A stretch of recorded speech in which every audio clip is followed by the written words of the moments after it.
Upload होते हैं उन्हीं के पास ये वीडियो ट्रांसफ़र होता है ना।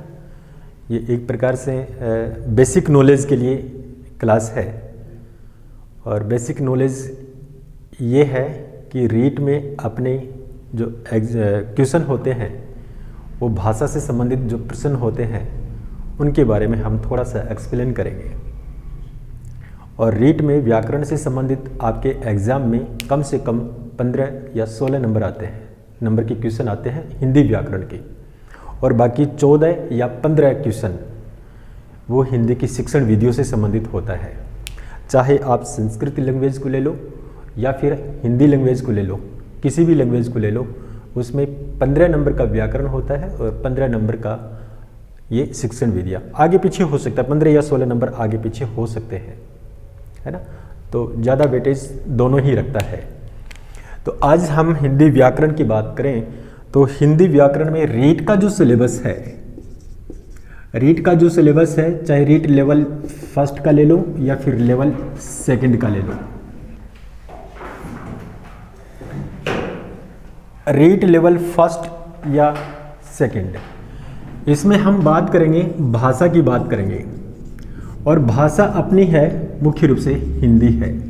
और मुझे ये पता है कि जितने भी एप्लीकेंट इस एग्ज़ाम में बैठते हैं उनके पास लगभग भी ये फर्स्ट लैंग्वेज ज़रूर रहती है। कम से कम भी 95% एप्लीकेंट जो होते हैं उन्हीं के पास ये लैंग्वेज पहली लैंग्वेज होती है। उसके बाद में सेकंड लैंग्वेज चाहे इंग्लिश रखें या फिर संस्कृत रखें, है ना। ये है तो ये हमारे लिए बहुत महत्वपूर्ण बन जाती है और यही एक प्रकार से मेरिट बनाती है।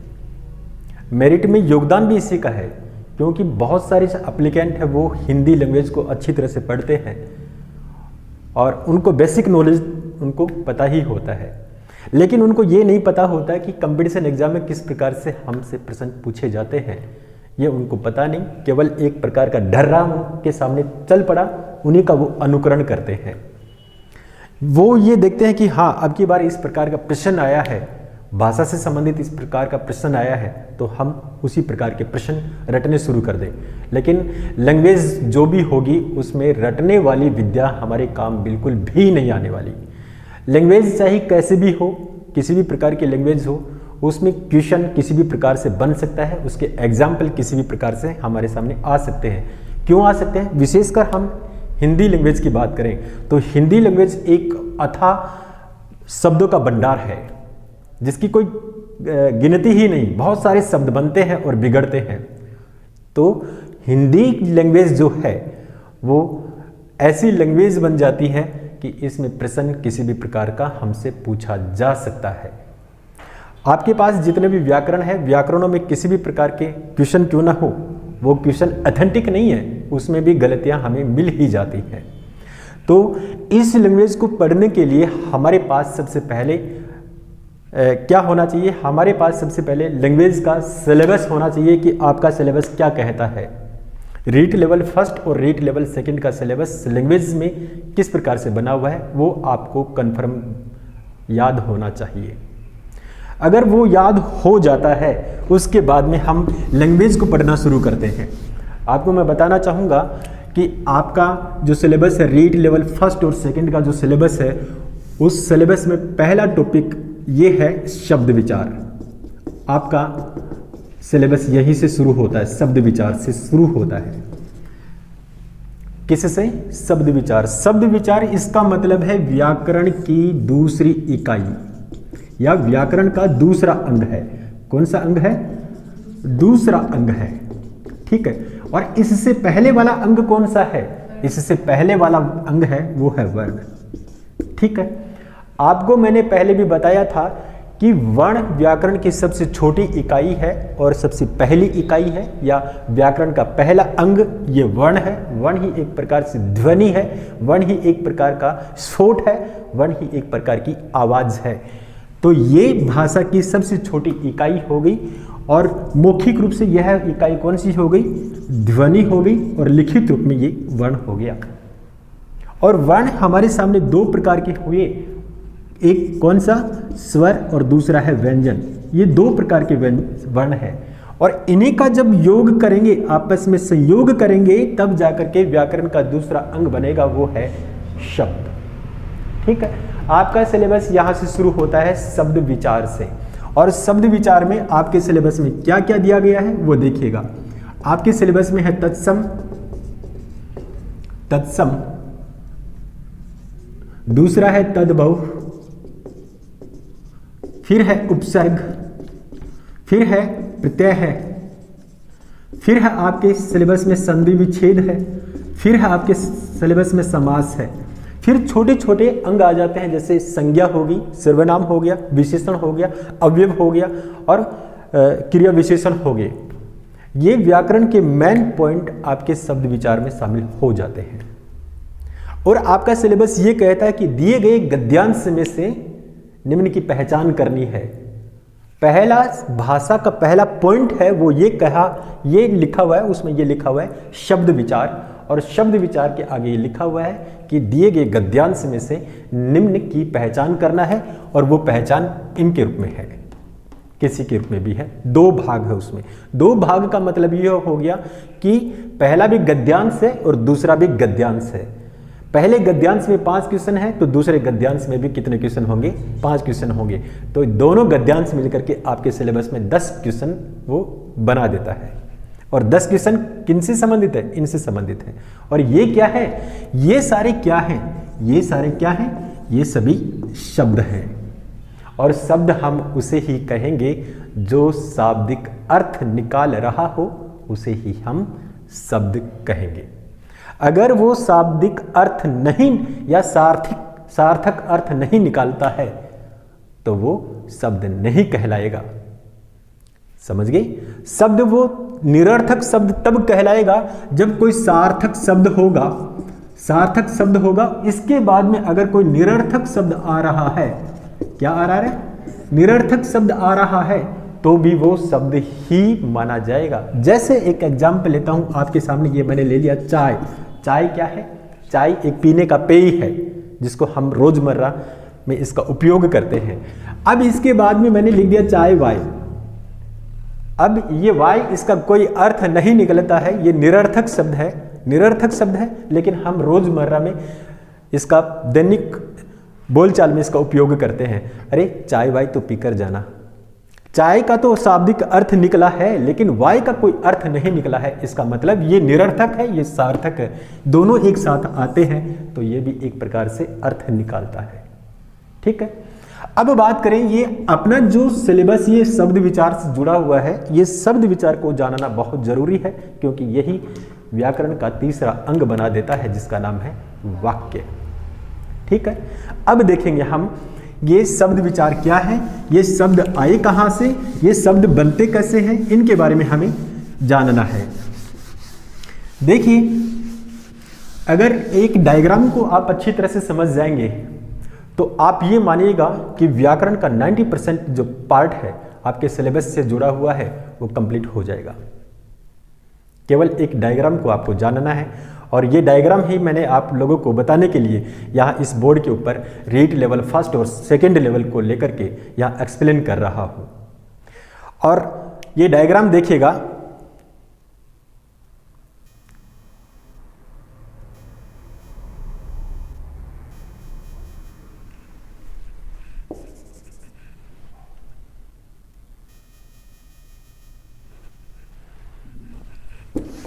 ये डायग्राम अभी देखिएगा। हमने ये बताया कि अभी हम अपने सिलेबस में क्या पढ़ रहे हैं, शब्द विचार पढ़ेंगे। और शब्द विचार का मतलब ये है कि हमें ये जानना बेहद जरूरी है कि शब्द क्या है, शब्द क्या है, शब्द कितने प्रकार से बनते हैं, एक बार उसको जानना है।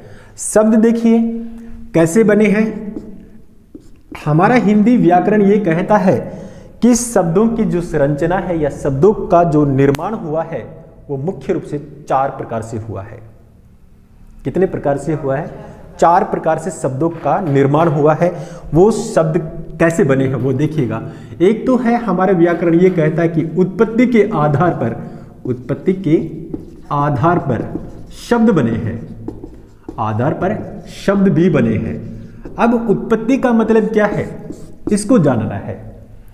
उत्पत्ति का मतलब ये है कि हम ये पढ़ते हैं कि हमारी हिंदी भाषा का जो विकास हुआ है वो संस्कृत भाषा से हुआ है, जिसके बारे में हम एक छोटा सा एक्सप्लेन बताया था कल। एक तो संस्कृत भाषा का एग्जाम्पल लिया, एक हिंदी भाषा का एग्जाम्पल लिया और एक लिया था हमने किसका, अंग्रेजी भाषा का एग्जाम्पल लिया था। और हमने तीनों भाषाओं को एक साथ जोड़ने का प्रयास किया था और उसके एग्जाम्पल भी हमने क्लाइमेट के अकॉर्डिंग या मनुष्य और वातावरण को लेकर के किस प्रकार से भाषा चेंज हो जाती है उसका एक प्रकार से एग्जाम्पल हमने दिया था।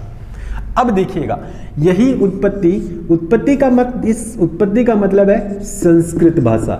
और संस्कृत भाषा इसके बारे में कहा जाता है कि ये भाषा आज तक 3500 साल से चली आ रही है। इसका मतलब 3500 साल कैसे, 2000 साल तो हम जी चुके हैं और इससे पहले इसका मतलब है 1500 ईसा पूर्व से इसका विकास मानते हैं संस्कृत का। तो हो गए 3500 साल हो गए। अब 3500 साल से ये भाषा चली आ रही है, तो इसमें किस प्रकार से परिवर्तन हुआ है वो देखिएगा।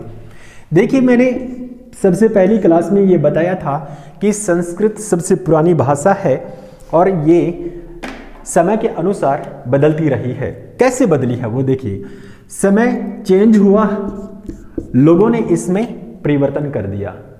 ये भाषा कठिन थी, इस कठिन भाषा को सरल बना दिया तो ये भाषा बन गई। पहले तो थी ये वैदिक भाषा के रूप में, वैदिक संस्कृत। इसका मतलब ये है कि वेदों की जो रचना हुई है वो भाषा वैदिक संस्कृत कहलाई। ये भाषा कठिन थी, इसमें भी इस भाषा को सरल बना दिया और ये भाषा वैदिक संस्कृत से सरल बनी। वो कौन सी बन गई, लौकिक संस्कृत बन गई। किसके रूप में बन गई, लौकिक संस्कृत के रूप में बन गई। जिसका मतलब है रामायण और महाभारत लिखे गए हैं, उपनिषद लिखे गए हैं, संहिताएं लिखी गई हैं, ऋचाएं लिखी गई हैं, इसका मतलब लौकिक संस्कृत में लिखे गए। वो इनसे सरल है, ये कठिन है, ये सरल है। अब लोगों के सामने ये भाषा भी कठिन है, अब इसको सरल बना दिया तो ये सरल भाषा बनी है, ये पाली के रूप में बनी है। पाली का मतलब जो बौद्ध धर्म के शिलालेख हैं या अशोक महान ने जितने भी बड़े बड़े शिलालेख खुदवाए हैं उनमें जो भाषा लिखी गई है वो इसमें लिखी हुई है, पाली भाषा में। इसका मतलब ये कठिन भाषा है और ये सरल भाषा है। इसको भी सरल बना दिया लोगों ने। क्यों बना दिया, क्योंकि मुख सुख की वजह से भाषा बिल्कुल सरल बन जाती है। एक एग्जाम्पल लेता हूं। भाषा सरल इस प्रकार से बनती है कि एक बड़ा सा नाम है हमारे हिंदी साहित्य में, एक कवि का नाम है, एक लेखक का नाम है, एक आलोचक का नाम है, एक निबंधकार का नाम है। हिंदी साहित्य में बहुत इंपॉर्टेंट नाम है जिसका नाम है सच्चिदानंद हीरानंद वात्स्यायन अगे। बहुत बड़ा नाम हो गया। तो आज हम उस अगे का उच्चारण पूरा नाम से नहीं करते, हम केवल उसका नाम किस रूप में करते हैं, अगे के रूप में। क्यों करते हैं, क्योंकि हम इतना बड़ा नाम बोल लेते हैं तब हमें जोर भी अधिक लगता है, बोलने में जोर लगता है और समय भी लगता है। इस समय को बचाने के लिए और हमारी इस ताकत को बचाने के लिए हम उसका एक छोटा सा नाम बना दिया। तो इसी वजह से ये भाषा भी कठिन थी, इसको सरल बना दिया तो ये भाषा बन गई प्राकृत। ठीक, अब ये प्राकृत भाषा भी कठिन भाषा है, इसको भी सरल बना दिया तो वो सरल भाषा बन गई, अपभ्रंश के रूप में बन गई। ठीक, अब ये अपभ्रंश भी एक प्रकार से कठिन भाषा थी, इसको और सरल बना दिया जिसका नाम था अवहट। और इसी भाषा से, इन दोनों से मिलकर ही हमारी हिंदी भाषा बनी है। ठीक है, अब देखिए हिंदी भाषा कैसे निकली है। पहले वैदिक संस्कृत, फिर लौकिक संस्कृत, फिर पाली आ गई, फिर प्राकृत आई, फिर अपभ्रंश आई, फिर अवहट हुआ। यहां से हमारी हिंदी भाषा जो आज हम पढ़ रहे हैं, जिस प्रकार के हम चिन्ह देखते हैं, जिन वर्णों के हम चिन्ह देखते हैं, वो यहां से शुरू होते हैं और यहीं से हमारी हिंदी शुरू हो जाती है, जिसका समय होता है 993 ईस्वी से। ठीक है, ये तो होगी एक प्रकार से संस्कृत से हमारी हिंदी निकली कैसे है, उसके बारे में हम एक थोड़ा सा एक्सप्लेन बता रहे थे। वो क्यों बता रहे थे, क्योंकि हम इसको जानना चाहते हैं कि उत्पत्ति के आधार पर शब्द बने हैं तो वो कौन कौन से बने हैं वो देखिएगा। उत्पत्ति के आधार पर इस प्रकार से शब्द निकले हैं, शब्द बने हैं, बिगड़े हैं, सुधरे हैं और नए शब्द भी बने हैं। वो कैसे बने हैं वो देखिएगा। आज हम हिंदी में जितने भी शब्द देखते हैं, जितने भी शब्द हम देख रहे हैं, वो शब्द उत्पत्ति के आधार पर केवल हमारे हिंदी व्याकरण में केवल 5 प्रकार के हैं। कौन कौन से हैं वो देखिएगा। पहला तो है हमारे सामने तत्सम शब्द। ठीक, तत्सम का मतलब तत् जोड़ सम। तत् का मतलब है उसके समान। ठीक, उसके समान, किसके समान? ये उसके समान का मतलब है ये संस्कृत भाषा के समान है। ठीक, संस्कृत भाषा के समान जो शब्द हमारी हिंदी भाषा में आ गए वे तत्सम है। ठीक, किसके आधार पर? उत्पत्ति के आधार पर। दूसरे शब्द हमारी हिंदी व्याकरण में किस प्रकार के हैं? वो है तद्भव। किस प्रकार के हैं? तद्भव। तद्भव का मतलब है तद जोड़ भाव। इसका मतलब उससे बनने वाले शब्द। किस भाषा से बनकर के निकले हैं? संस्कृत भाषा से ही बने हुए शब्द हैं, लेकिन उसमें परिवर्तन हो गया तो वो बन गए तद्भव शब्द। उत्पत्ति के आधार पर 2 शब्द बने हैं। हमारे हिंदी व्याकरण में ये टॉपिक भी चलता है, तत्सम और तद्भव चलता है। फिर तीसरा, ये तो है पहला और ये है दूसरा। और तीसरा जो भेद बना है, तीसरे शब्द बने हैं वो है देशज। देशज शब्द वे हैं जो हम खुद ही उन शब्दों को बना रहे हैं। जितने भी लोकल लैंग्वेज हैं, उन लोकल लैंग्वेज जितने भी शब्दों का हम उच्चारण करते हैं वे सारे के सारे देसी लैंग्वेज में वो देशज शब्द हैं। इसको हम आंचलिक शब्द भी बोल सकते हैं। आंचलिक शब्द का मतलब हमारे ग्रामीणी परिवेश में जिस प्रकार के शब्दों का हम उच्चारण करते हैं वो देशज शब्द है। ठीक है, जैसे डूंगरी। डूंगरी डूंगरी नहीं होती, ये पहाड़ी होती है। डूंगर ये क्या है? डगड़ा ये क्या है? ये देशज शब्द हैं, ये हमारी देसी भाषा के शब्द हैं। 3 प्रकार के शब्द बन गए। अब चौथा जो शब्द बना है, चौथा उत्पत्ति के आधार पर बना है वो है विदेशी शब्द। हमारी हिंदी भाषा में आ गए हैं विदेशी। विदेशी कौन सी विदेशी? जो हमारे पड़ोसी देश हैं या विकसित देश जितने भी हैं, वहाँ जो भी शब्द चलन में आ रहे हैं उन शब्दों को हमने अपनी हिंदी भाषा में स्वीकार कर लिया है। और हिंदी भाषा में हमने कहा और क्यों स्वीकार किया है? क्योंकि हमारा भारतीय संविधान का अनुच्छेद 344 ये कहता है कि जितनी भी शब्दावली हैं, जो प्रशासनिक शब्दावली है, चाहे वो अर्थशास्त्र से संबंधित हो या फिर किसी वाणिज्य से संबंधित हो, किसी व्यापार से संबंधित हो, किसी प्रशासनिक से संबंधित हो, किसी भी प्रकार का शब्द क्यों ना हो, जो विदेशों में भी प्रचलन में हो, उनको भी हमें स्वीकार करना पड़ेगा।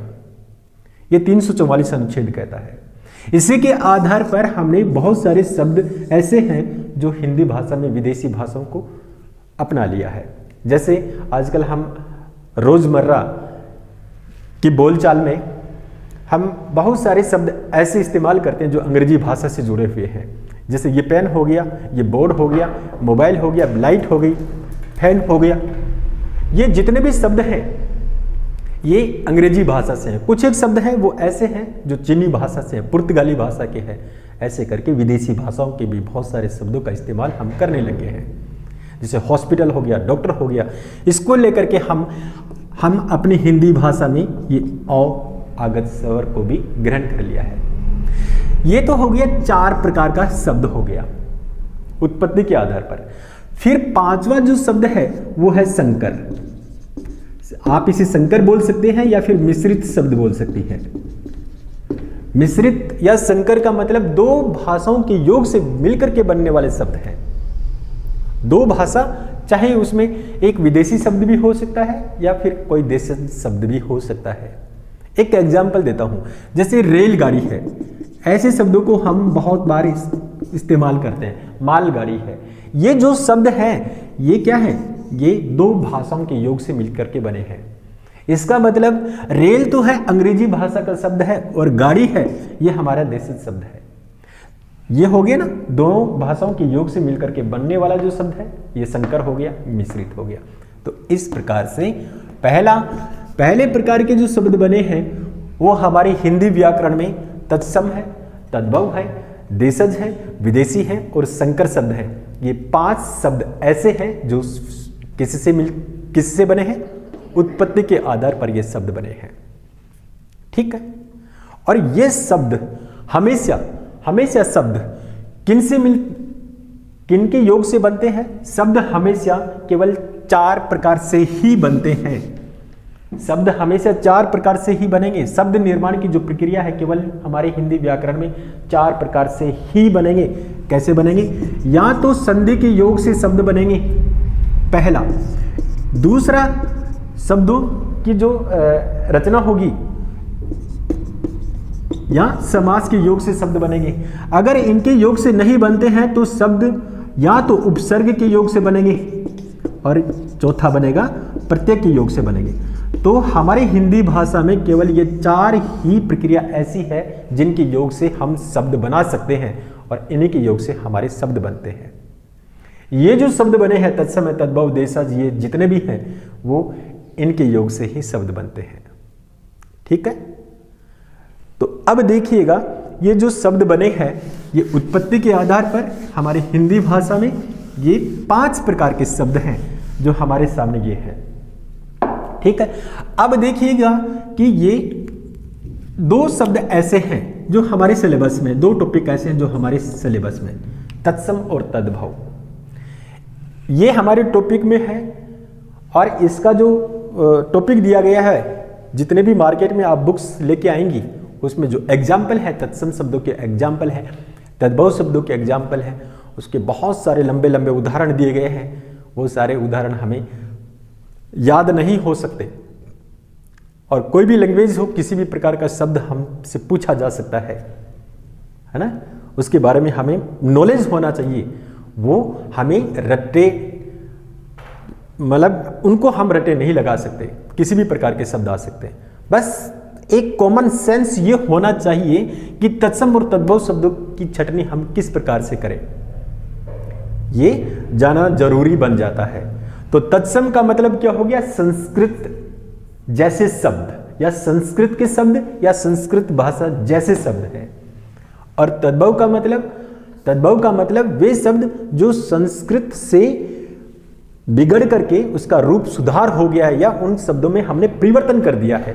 और परिवर्तन कैसे कर दिया है? या तो हम अपने मुख सुख की वजह से उसमें परिवर्तन कर दिया है, किसकी वजह से? मुख सुख की वजह से, या हमने उसमें परिवर्तन किया है। तो परिवर्तन अपने उच्चारण में जो टाइम लगता है उस टाइम को बचाने के लिए उसमें परिवर्तन कर दिया है।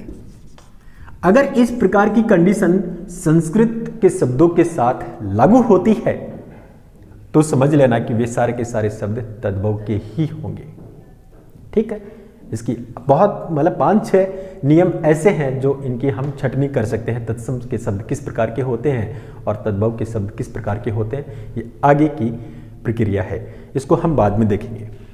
तो हम ये कहना चाह रहे थे कि शब्द है हमारे सिलेबस में जो शब्दों के बारे में दिया गया है या शब्द विचार के रूप में दिया गया है, तो शब्द के बारे में हमें जानना ये है कि उत्पत्ति के आधार पर शब्द कितने प्रकार के होते हैं। 5 प्रकार के होते हैं। कौन कौन से होते हैं, इनके बारे में हमें थोड़ा सा नॉलेज होना चाहिए, क्योंकि कई बार ये प्रश्न पूछ लिया जा सकता है। आजकल प्रश्न ऐसे ही पूछे जाने लगे हैं। इसी प्रकार का प्रश्न एक बार पटवार की एग्जाम में पूछा गया था कि उत्पत्ति के आधार पर इनमें से शब्द नहीं है, इनमें से कोई एक गायब था, और वो गायब कौन सा हो सकता है वो आगे देखिएगा। दूसरा हम पढ़ेंगे व्युत्पत्ति के आधार पर। व्युत्पत्ति के आधार पर शब्द, इसका मतलब क्या है? व्युत्पत्ति का मतलब होता है विशेष उत्पत्ति। विशेष उत्पत्ति के आधार पर, विशेष उत्पत्ति का मतलब होता है कि इनका योगदान नहीं है, विशेष रूप में वो शब्द बने हैं। तो वे शब्द कौन कौन से हैं वो देखिएगा। विशेष रूप में जो शब्द बने हैं हमारी हिंदी भाषा में वो ये है। एक तो है हमारे सामने रुड शब्द आता है। क्या आता है? रुड शब्द। एक आता है, दूसरा है यौगिक शब्द। यौगिक शब्द, और तीसरा आता है हमारे सामने योग रूढ़। ये तीन हैं, ये तीन शब्द ऐसे हैं जो विशेष उत्पत्ति से मिलकर के बने हैं। विशेष उत्पत्ति में पहला हो गया रुड। रुड का मतलब क्या होता है वो देखिएगा। रुड का मतलब ये होता है जो हम जातिवाचक संज्ञा के बारे में हम पढ़ते हैं। जातिवाचक संज्ञा ये कहती है उसका नाम रुड है, उसका नाम में हम परिवर्तन नहीं कर सकते। वे शब्द क्या हैं? वे रुड हैं।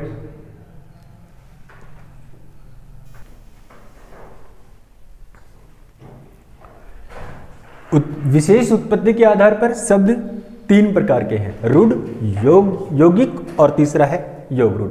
मैंने इसका एग्जाम्पल लिया कि जातिवाचक संज्ञा में हमने ये पढ़ा कि जातिवाचक संज्ञा के जो भी शब्द होते हैं उसमें हम किसी भी प्रकार का बदलाव नहीं कर सकते। शायद आपने मेरी क्लास ली होगी, संज्ञा जब मैंने पढ़ाया था, आपने ली थी? नहीं लिया। जातिवाचक संज्ञा नहीं, जो संज्ञा है, संज्ञा को मैंने बहुत ही सरल तरीके से समझाया था। जो कंपटीशन लेवल का जो टॉपिक होता है उसी के आधार पर मैंने पढ़ाया था। व्याकरण को आधार बना करके मैंने संज्ञा को नहीं पढ़ाया था। मैंने संज्ञा को इस प्रकार से पढ़ाया था कि आप लोगों को मुजबानी वो याद हो जाए। मैंने शब्दों को रटाना नहीं पढ़ाया था, मैंने पढ़ाया था इस प्रकार से कि संज्ञा के जो भी शब्द होते हैं, जो भी नाम होते हैं, उन नाम को देख करके केवल तीन विशेषता लगा करके ही आप प्रत्येक शब्द की छटनी कर सकती है कि ये व्यक्तिवाचक संज्ञा है या जातिवाचक संज्ञा है या फिर भाववाचक संज्ञा है। मैंने बहुत ही सिंपल तरीके से उनको समझाने का प्रयास किया था। तो एक बार मैं इसकी चर्चा करूंगा रूढ़ शब्दों की। तो रूढ़ वे शब्द हैं जिनका नाम पहले से दिया जा चुका है। जैसे ये क्या है? ये पेन है। इस पेन को हम गाय नहीं बोल सकते। क्या बोल सकते हैं अब? बस जिस वस्तु के लिए, जिस व्यक्ति विशेष के लिए या जिस समुदाय विशेष के लिए वे नाम रूढ़ हो गए हैं, वे सारे के सारे नाम रूढ़ ही कहलाएंगे। ये पंखा है, इस पंखे को हम वो मतलब कुछ नाम मोबाइल नहीं बोल सकते, है ना। गाय को हम हाथी नहीं बोल सकते, वो गाय ही है। इस प्रकार का आकार जो है गाय का है, वो गाय का ही रहेगा। हाथी का आकार जिस प्रकार से रूढ़ हो चुका है वो हाथी का ही रूप है। तो इस प्रकार के जो नाम हैं, जो परंपरा से चले आ रहे हैं, जो हमारे बुजुर्गों ने जिस वस्तु के लिए नाम दे दिया है, वे सारे के सारे नाम रूढ़ हैं। अब बात करते हैं यौगिक शब्दों की। यौगिक का मतलब होता है दो रूढ़ शब्द होंगे। क्या होंगे? दो रूढ़ शब्द होंगे। और ये एग्जाम्पल हमारे संधि में मिलते हैं और समास में भी मिलते हैं। संधि के जितने भी एग्जाम्पल होते हैं और समास के जितने भी एग्जाम्पल होते हैं, केवल बहुब्रीही समास को छोड़ करके। किसको? बहुब्रीही समास को छोड़ करके जितने भी समास के एग्जाम्पल होते हैं, जितने भी नाम होते हैं, जितने भी संधि विच्छेद में एग्जाम्पल होते हैं, वे सारे के सारे क्या है? यौगिक शब्द हैं। यौगिक का मतलब उन शब्दों के आप टुकड़े करेंगे तो उसमें दो रूढ़ शब्द मिलेंगे। लेकिन रूढ़ शब्दों के हम अकेला ये जो रूढ़ शब्द है इसके हम और टुकड़े नहीं कर सकते। ये पेन है तो पेन के हम और टुकड़े नहीं कर सकते। ठीक, जैसे विद्यालय है, विद्यालय में दो शब्द है, दो रूढ़ शब्द है, विद्या और आल्य। दोनों के अर्थ अलग अलग आ रहे हैं तो दोनों क्या है? दोनों रूढ़ शब्द है। और दोनों रूढ़ शब्द जब मिल जाते हैं तब वो क्या बनते हैं? यौगिक बनते हैं। ठीक है। अब तीसरा आता है योग रूढ़। योग रूढ़ का मतलब वे यौगिक तो है। ये क्या है? ये यौगिक तो है। यौगिक का मतलब क्या पढ़ा हमने? यौगिक शब्द वे हैं रूढ़ जो जुड़। दो रूढ़ शब्द जुड़ेंगे, इसमें दो रूढ़ शब्द जुड़ेंगे तो यौगिक बनेगा। और योग रूढ़ का मतलब दो रूढ़ शब्द तो योग कर रहे हैं लेकिन वे अन्य अर्थ निकाल रहे हैं। अन्य अर्थ निकालने का मतलब वे उस व्यक्ति विशेष के लिए रूढ़ हो चुका है। जैसे एक एग्जाम्पल लूं, जितने भी बहुब्रीही समास के एग्जाम्पल हैं, क्या है? बहुब्रीही समास के एग्जाम्पल हैं। जैसे किसी देवता का एग्जाम्पल हो, देवता का नाम हो, जिसे मैं नाम लूं, दशानन का नाम लूं, मैंने लिख दिया दशानन, लिख दिया दशानन। ये देखिए क्या है? ये 10 जोड़ आनन ऐसे बन गया। दोनों क्या है? ये रूढ़ है। ये 10 एक संख्या है, ये आनंद का मतलब हो गया बुक। अब दोनों तो रूढ़ संख्या है, दोनों तो रूढ़ शब्द मिलकर के बने हैं, दो रूढ़ हैं, ठीक। लेकिन ये दशानन किसी तीसरे व्यक्ति के लिए, किसी अन्य व्यक्ति के लिए रूढ़ हो गया। किसके लिए रूढ़ हो गया? ये दशानन नाम किसका है? रावण का नाम है, तो दशानन ये रावण ही है। तो इस प्रकार के जो शब्द बनते हैं वो योग रूढ़ बनते हैं, ठीक। अब हमने ये पढ़ा व्युत्पत्ति के आधार पर शब्द 3 प्रकार से बनते हैं। व्युत्पत्ति का मतलब विशेष उत्पत्ति से मिलकर के बनने वाले जो शब्द हैं, एक तो है हमारे सामने रूढ़ शब्द आ गए, जैसे ये पेन हो गया, कलम हो गया, है ना, इस प्रकार के शब्द। यौगिक का मतलब 2 रूढ़ शब्द आपस में मिलेंगे और वे शब्द या तो संधि में मिलेंगे या फिर समास में मिलेंगे, ठीक। और योगरूढ़ का मतलब वे यौगिक शब्द तो हैं लेकिन किसी तीसरे अर्थ के रूप में वो बाहर अपना नाम प्रकट कर रहे हैं, ठीक है। इस प्रकार के शब्द हमारी हिंदी भाषा में है, हिंदी व्याकरण में है। अब देखेंगे हम तीसरा प्रकार, यहां नाम लिख देता हूं मैं। 1 नंबर पे है रूढ़ शब्द, दूसरा नंबर है यौगिक शब्द है और तीसरा है योगरूढ़, ठीक। अब लिखेंगे हम तीसरा प्रकार। जो तीसरा है वो है अर्थ के आधार पर, अर्थ के आधार पर शब्द। अब अर्थ के आधार पर शब्द 2 प्रकार के होते हैं, ठीक है। अर्थ के आधार पर जो शब्द बनते हैं वो 2 प्रकार के हैं। एक तो है हमारे सामने सार्थक शब्द और दूसरा है निरर्थक शब्द। इसके आधार पर 2 प्रकार के शब्द हैं, एक है सार्थक और दूसरा है निरर्थक शब्द। सार्थक का मतलब यह हो गया जो शब्द अर्थ निकाल रहा हो, जो शब्द अर्थ निकाल रहा हो वे सार्थक है, और जिसका कोई अर्थ ही नहीं निकलता हो वे निरर्थक शब्द है, ठीक। अब इनका प्रयोग कहां होगा? मैंने अभी एक एग्जाम्पल दिया था, थोड़ी देर पहले ये बताया था कि सार्थक शब्दों के बाद ही कभी कभार निरर्थक शब्दों का प्रयोग किया जाता है, ठीक है।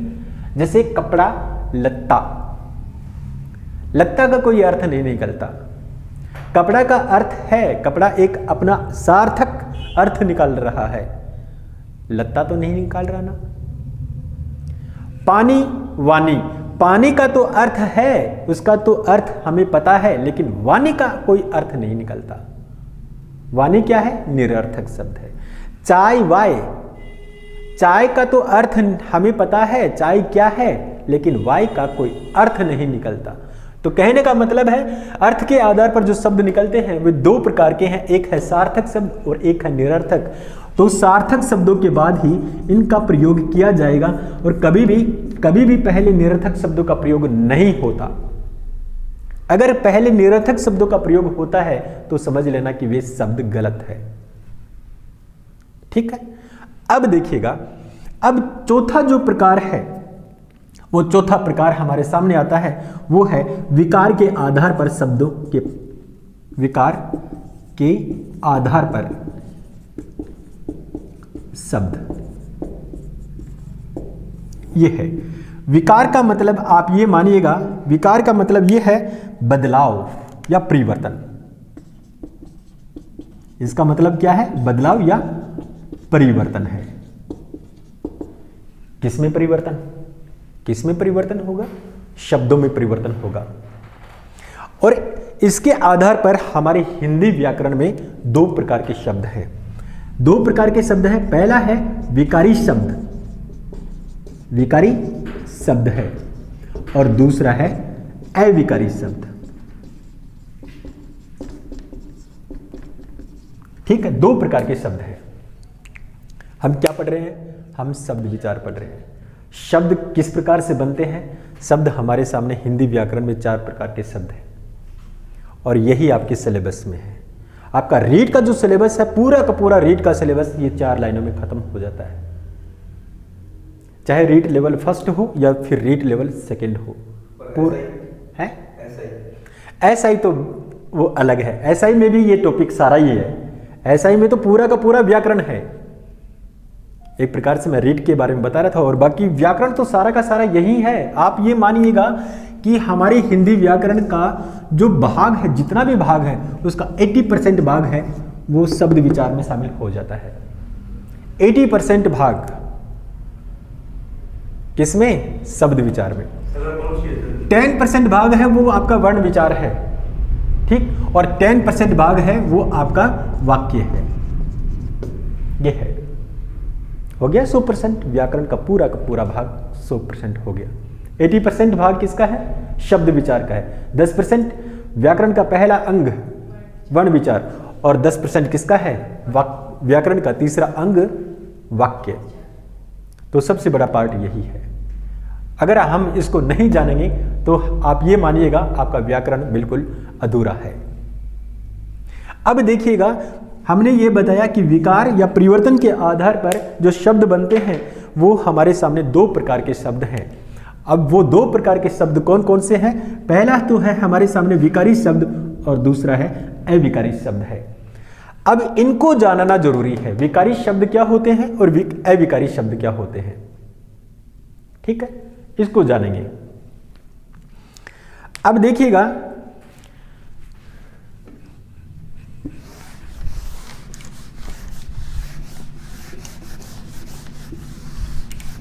विकारी का मतलब होता है जिसमें बदलाव होता हो, और बदलाव कैसे होगा, शब्दों में बदलाव कैसे होगा वो देखेगा। हमने कहा कि एक तो शब्द है विकारी शब्द, विकारी शब्द है, दिखाई नहीं दे रहा। एक तो है विकारी शब्द,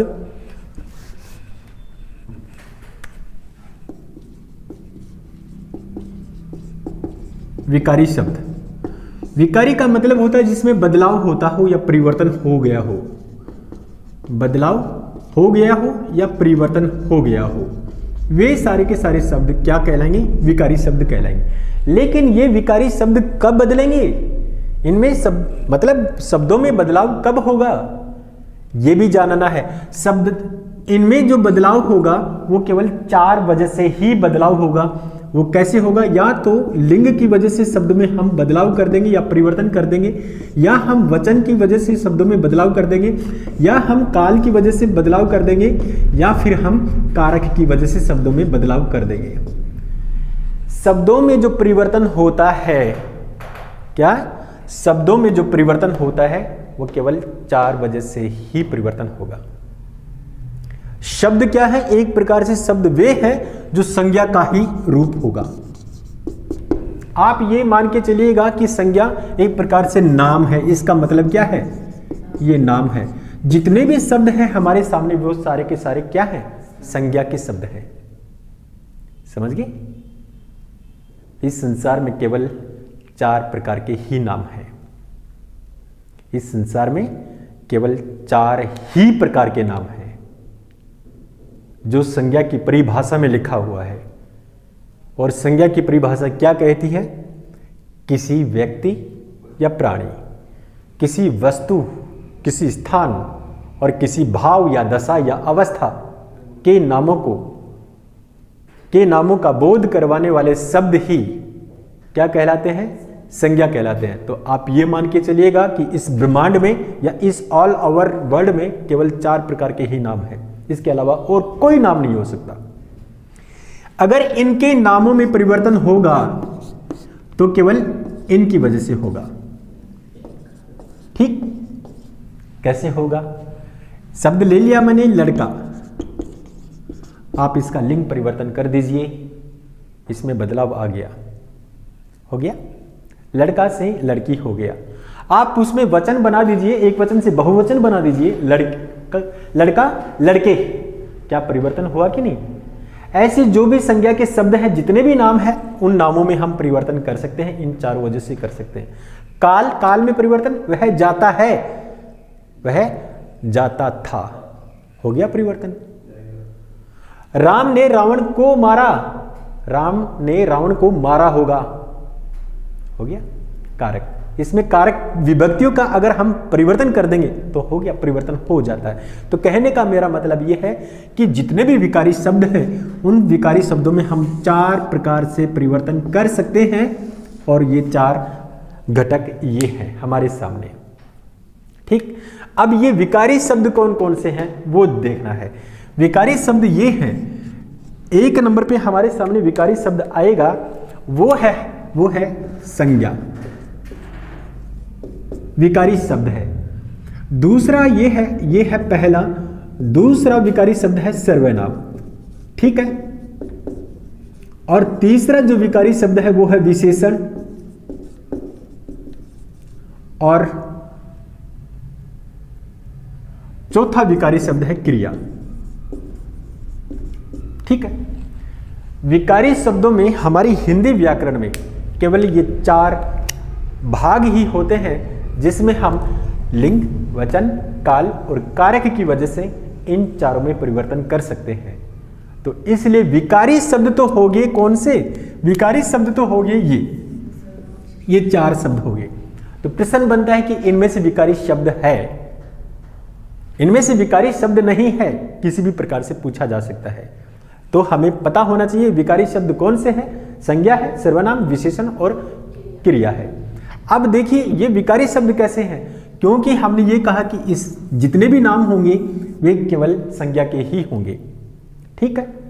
और फिर ये सर्वनाम क्या कहता है? ये कहता है कि जितने भी नाम हैं, जितने भी ये नाम हैं, उन नामों की जगह इसका प्रयोग किया जाएगा तो वे सर्वनाम कहलाएंगे, ठीक। इसका मतलब क्या है? इसका मतलब ये है कि संज्ञा हो या फिर सर्वनाम हो, उनकी विशेषता अगर कोई बता रहा है तो वो विशेषण, जो जिसकी विशेषता बताएगा तो स्वाभाविक है कि वो भी विकारी शब्द बनेगा, ठीक। और वाक्य में जो अंत में होती है वो क्रिया होती है, क्रिया सबसे बड़ी विकारी होती है। जैसे करता, करती हो गया, करते हो गया, करता था, करता है, करता रहा, हो गया, परिवर्तन हो गया ना। तो इस प्रकार से ये 4 घटक हैं, ये विकारी शब्द है, ठीक। अब बात करते हैं हम अविकारी शब्दों की। अविकारी शब्दों का मतलब ये हो गया, इसका मतलब ये है, अविकारी शब्दों का मतलब ये है कि हमने क्या कहा, विकारी शब्द वे होंगे जिसमें लिंग, वचन, काल और कारक की वजह से परिवर्तन कर देते हैं, तो वे क्या कहलाएंगे? विकारी शब्द कहलाएंगे। और जिन शब्दों में हम इनकी वजह से परिवर्तन नहीं कर सकते वे अविकारी शब्द कहलाएंगे। और अविकारी शब्दों का ही दूसरा नाम है अवयव। क्या नाम है? अवयव। अवयव का मतलब अ जोड़ व, इसका मतलब अ का मतलब नहीं, व का मतलब खर्च। ऐसे शब्द होंगे जिसमें हम किसी भी प्रकार का खर्च नहीं कर सकते, किसी भी प्रकार का बदलाव नहीं कर सकते, वे अवयव कहलाएंगे, या फिर आप उसे अविकारी शब्द कह दो। किनकी वजह से हम परिवर्तन नहीं कर पाएंगे? लिंग, वचन, काल और कारक की वजह से हम परिवर्तन नहीं कर पाएंगे। तो वे शब्द कौन से हैं वो देखिएगा। ये शब्द ये हैं, एक तो हमारे सामने है क्रिया विशेषण, क्रिया विशेषण, एक है समुच्चय बोधक, समुच्चय बोधक अवयव है, ये अवयव ही कहलाते हैं, ठीक है। ये 2 नंबर पे हो गया, ये 1 नंबर पे। 3 नंबर पे हो गया संबंध बोधक, संबंध बोधक अवयव। चौथा शब्द होता है वो है विस्मयादिबोधक, विस्मय या दिबोधक। और 5वां होता है वो है निपात, ठीक है। तो कहने का मेरा मतलब यह है कि विकारी जो शब्द हैं, विकारी शब्द हमारे सामने 4 हैं, तो अविकारी शब्द हमारे सामने कितने हैं? 5 हैं। और आपके सिलेबस में ये लिखा हुआ है, निम्न गद्यांश में से इनकी छटनी कीजिए। और छटनी करने के लिए आपके सिलेबस में अवयव नाम ही दिया गया है।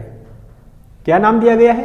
अवयव। अवयव अकेला नाम है, तो अकेला नाम अकेला अवयव नहीं है, उसमें 5 पार्ट आ गए और 5 पार्ट आपके सामने कौन कौन से हैं। एक है क्रिया विशेषण, ये रहा।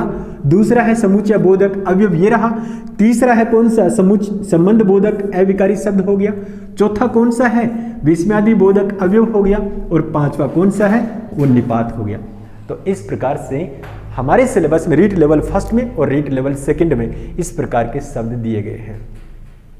अब देखिए, इनको तो हम जान चुके हैं कि इसमें किस प्रकार से परिवर्तन कर सकते हैं।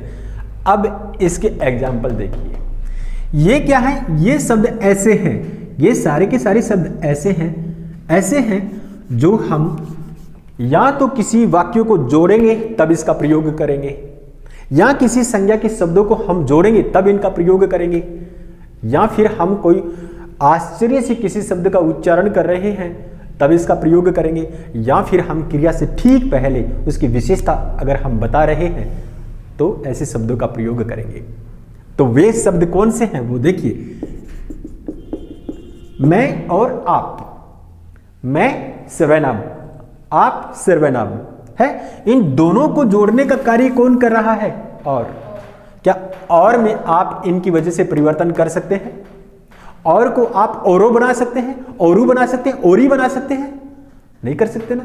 तो ऐसे जो शब्द हैं, अथवा आ गया, तथा आ गया, क्योंकि आ गया, ऐसे जो शब्द हैं, है ना, ऐसे जो शब्द हैं, ऐसे शब्दों को हम इनकी वजह से परिवर्तन नहीं कर सकते, इसलिए ये शब्द क्या है, अविकारी शब्द है।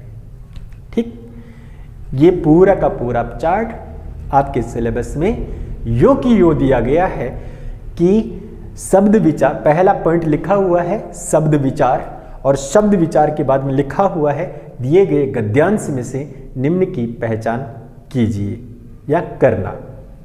उसके सामने चाहे तत्सम शब्द लिखा हुआ हो, चाहे या उसके सामने तद्भव लिखा हुआ हो, चाहे संज्ञा लिखी हुई हो, किसी भी प्रकार से वो टॉपिक का नाम दिया गया हो। ठीक, दूसरा गद्यांश भी ये कहता है कि दिए गए गद्यांश में से निम्न की पहचान करना है, और वो पहचान यही बिंदु है, इनमें से कोई ना कोई बिंदु। ये पूरा का पूरा सिलेबस ही आपके सिलेबस में है। इसके अलावा व्याकरण का सिलेबस आपके सिलेबस में ये है समानार्थी शब्द, समानार्थी शब्द हैं, विलोम शब्द हैं, वो विलोम शब्द भी इनमें शामिल हो जाते हैं, ये शब्दों में ही शामिल हो जाते हैं। ठीक है, तो आपका सिलेबस ये 4 लाइनों में बन जाता है।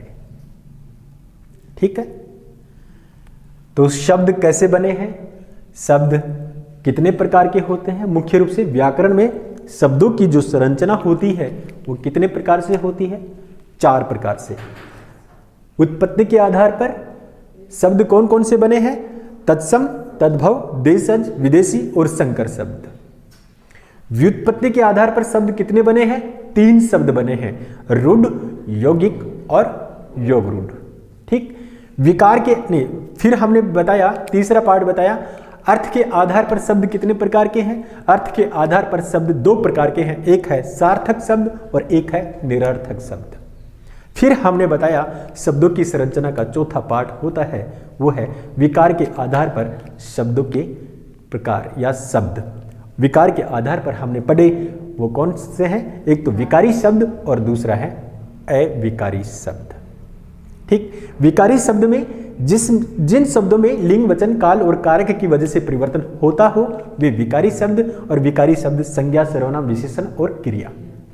ठीक, अविकारी शब्द कौन से, अविकारी शब्द वे जिसमें हम लिंग, वचन, काल और कारक की वजह से परिवर्तन नहीं कर सकते, और वे टॉपिक कौन से हैं, वे शब्द किस प्रकार के हैं। पहला है क्रिया विशेषण, दूसरा है संबंध बोधक, तीसरा है समुच्चय बोधक, फिर है विस्मयादि बोधक, फिर 5वां है निपात। ये सारे के सारे शब्द हैं। और शब्द जब बनते हैं, शब्द बनने की जो प्रक्रिया है वो शब्द केवल ये बनते हैं, या तो संधि की वजह से शब्द बनेंगे, ठीक, या फिर समास की वजह से शब्द बनेंगे, या फिर किसकी वजह से, उपसर्ग की वजह से शब्द बनेंगे, या फिर बनेंगे प्रत्यय के योग से शब्द बनेंगे। ठीक, ये शब्द इन्हीं के योग से बनते हैं, और जो भी शब्द बनेंगे वो सारे के सारे शब्द ये बनेंगे। ये तो है शब्द, ये जो हमने पढ़े हैं ये शब्द हैं, लेकिन शब्द बनेंगे कैसे, शब्द इनके योग से बनेंगे, या तो संधि के योग से शब्द बनेगा, या समास के योग से शब्द बनेगा, या फिर उपसर्ग के योग से, या फिर प्रत्यय के योग से शब्द बनेगा। ठीक, समास के जितने भी एग्जाम्पल हैं वे सारे के सारे शब्द हैं, संधि के जितने भी एग्जाम्पल हैं वे सारे के सारे शब्द हैं, प्रत्यय के जितने भी एग्जाम्पल हैं वे सारे के सारे शब्द हैं, और उपसर्ग के जितने भी एग्जाम्पल हैं वे सारे के सारे क्या है, उपसर्ग है। तो आपका सिलेबस या हिंदी व्याकरण का जो पार्ट सेकंड है या व्याकरण का दूसरा अंग है जो शब्द विचार के रूप में है, और शब्द बनेंगे कैसे, शब्द बनेंगे दो वर्णों के योग से शब्द बनेंगे, और दो वर्णों के योग से शब्द इस प्रकार से बनेंगे, इसमें स्वर भी होगा और एक क्या होगा, व्यंजन भी होगा।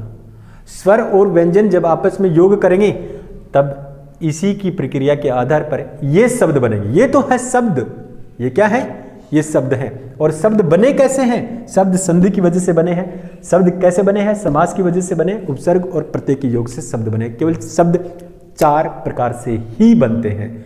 और कौन से शब्द बनते हैं, चाहे विलोम शब्द हो, चाहे समानार्थी शब्द हो, या फिर अनेकार्थी शब्द हो, चाहे ये संज्ञा सर्वनाम जितने भी प्रकार के शब्द हैं वे शब्द बनते हैं, इनके योग से बनते हैं। ठीक है, तो ये है एक प्रकार से बेसिक नॉलेज शब्द विचार के रूप में। इसको आप पढ़ लेंगे, जान लेंगे, उसके बाद में आपका जो व्याकरण का आगे का जो पार्ट है बिल्कुल इजी बन जाता है। ठीक है।